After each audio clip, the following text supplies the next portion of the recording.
Hey everyone. So the Typhon used to be my favorite robot by far, and I still love playing it even today. I used it for so long. It was in my main hangar when I first reached Champions League, and I used it for a while in this league. I can tell you it performs way better than what most people think. In this video, I'll show you how you can build it in order to optimize its damage, even while being a free-to-play player. I'll also give you some general advice on how to play the Typhon, and I'll show you a full Champions League game with it. But anyways, I've talked enough, now let's get right into it. The Typhon was released in 2020. It used to be considered a very solid bot, being very versatile, but the release of newer, more powerful robots made the Typhon slowly decline, and now it's usually considered a really weak robot. The bot itself is pretty fragile, relying on its weak Aegis shield to protect it. It does have 4 medium weapon slots though, making it a strong damage dealer. The strongest thing about the Typhon is its ability. It shoots 3 500 meters range projectiles. One inflicts the suppression effect to your enemy, effectively reducing the damage they deal by 50% for a few seconds. At the same time, another projectile can lock them down, making them an easy target. The most powerful projectile is the third one. It applies the EMP effect to your enemy, preventing it from using any ability or module. This is especially strong on more recent robots that rely a lot on their ability. For this reason, the Typhon is a great counter to a lot of meta robots. It's one of the most versatile robots in the game, being able to perform at least decently in all game modes and to be played in a lot of different playstyles. Is it meta? No. Is it fun? Heck yeah. Also, it can be built in the workshop, therefore making it a free-to-play friendly robot. It does have 4 weapon slots though, making you need to upgrade 4 different weapons, but since the Typhon can work with a lot of different builds, it doesn't really matter as you can slap pretty much anything on it. So should you get one? Well, if you're free to play and you're looking for a safe bot to invest in, then sure, why not? The Typhon is very unlikely to get nerfed, and it's always a great support bot and is useful in every situation, as long as you can EMP the enemies a few times. It performs really well in anything below Champions League, and if you're confident in your skills, you can probably make it work in Champions League too, although the boom weapons can really be an issue for that robot. If you're a heavy spender though, you probably shouldn't get one, as there are much better options for your hangar. But overall, it's a really fun robot to play, and it's a safe bet if you're not sure of what playstyle you like the most or what robots will still be good in the future. Just keep in mind the Typhon becomes really skill-based when you get to Masters League and higher because of how fragile it is. So if you're not confident in your skills, you might want to avoid it. Okay, so let's start off by talking about the specialization track. It's a little tricky for the Typhon because there are 2 possible choices there. You'll see that there are always 2 main choices for the Typhon, both in terms of builds and in terms of gameplay. So for the specialization, there are really 2 choices: defense or damage dealer.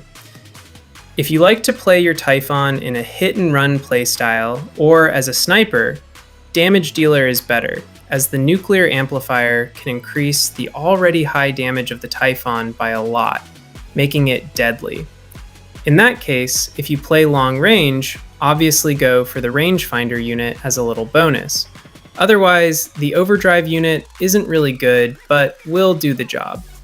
Keep in mind that if you go for this path, your Typhon will become a glass cannon, even more than it originally is, and will die really fast against aggressive opponents if you don't position yourself correctly. If you're less experienced with the game, I'd advise using the defense track. It allows the Typhon, which is a fragile robot, to last a little longer on the battlefield. I personally like to use a fortifier and a heavy armor kit, but I guess you could try 2 fortifiers and use whatever you like the most. The Typhon does become stronger when you get at least the nuclear amplifier or 1 fortifier if you go for the defense path, so go for it if you have the resources. Otherwise, just unlock the module. As for the module itself, there are once again 2 options. You could go for defense and use repair units, or the unstable conduit, phase shift works too, or go for offense and use the shield breaker module. I like this one a lot. especially because your ability gets blocked by both Absorber and Aegis shields. So having the shield breaker can allow you to use your ability anyways. Now let's talk about the weapons. As I said, the Typhon is very versatile, and you could use pretty much any good weapon on it. Just avoid shotguns and weapons with a range shorter than 300 meters, as Typhon isn't really a robot made for brawling. You can very well use it as a sniper, just know that you might not get as much value with its ability as it only has a 500 meters range. According to me, Typhon works best as a mid-range support robot, or as a mid-range damage dealer, so any weapon with a range of 500 or 600 meters complements the Typhon well. You could run shorter range builds for a hit-and-run playstyle using high burst weapons like with the Cryos or the Vortex, for example, but I personally don't really enjoy this playstyle, so I won't show it in this video. You could also use the Typhon as a sniper with something like Yoja's. As for mid-range weapons though, the ones that work the best, to my experience, are the Shock Trains, the Skadas, the Scorchers, the Wasps, and to my experience, one of the best builds for the Typhon is the Hazards. Seriously, even without having to upgrade them a lot, they do some insane damage. Otherwise, if you have arms, regulators, or Naneas, those are really, really good too. As for drones, there are way less good options for this robot. The cheapest drone you could use would probably be the Nebula, but this thing is usable on a few robots only, so you probably shouldn't upgrade it anyways. Other than that, better options include the Beak, the Daltaki if you have a lot of power cells, and even the Glider if you decide to use phase shift. But there are 3 drones that are much better than the others on the Typhon. The Reviver, because of how squishy this robot is, the Seeker, because it's just overall very good, and the Shy, because that first stand is really useful.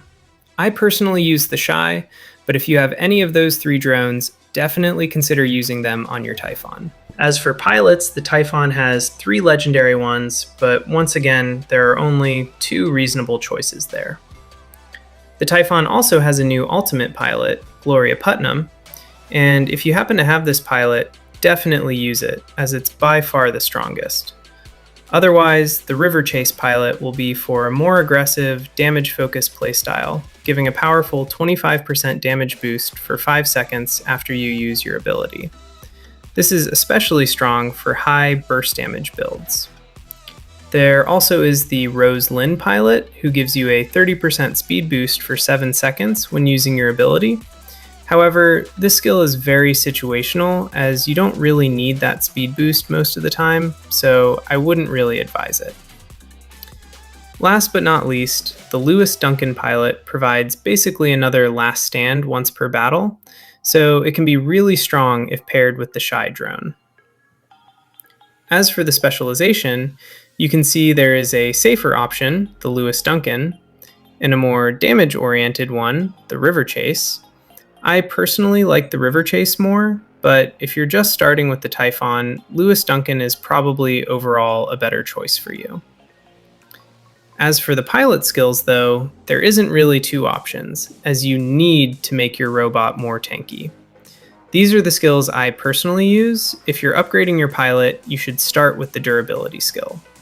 Otherwise, they are all important, so there isn't really a specific order to get them, except for the speed skill. This one can be replaced with Stubborn Warrior if you struggle to stay alive. Okay, so I won't be giving a lot of tips because I feel like the Typhon is so versatile and can be played in so many different ways that there aren't a lot of things that apply to every situation. So as I said earlier, the Typhon can be played in any game mode. It really shines as a support robot in beacon game modes.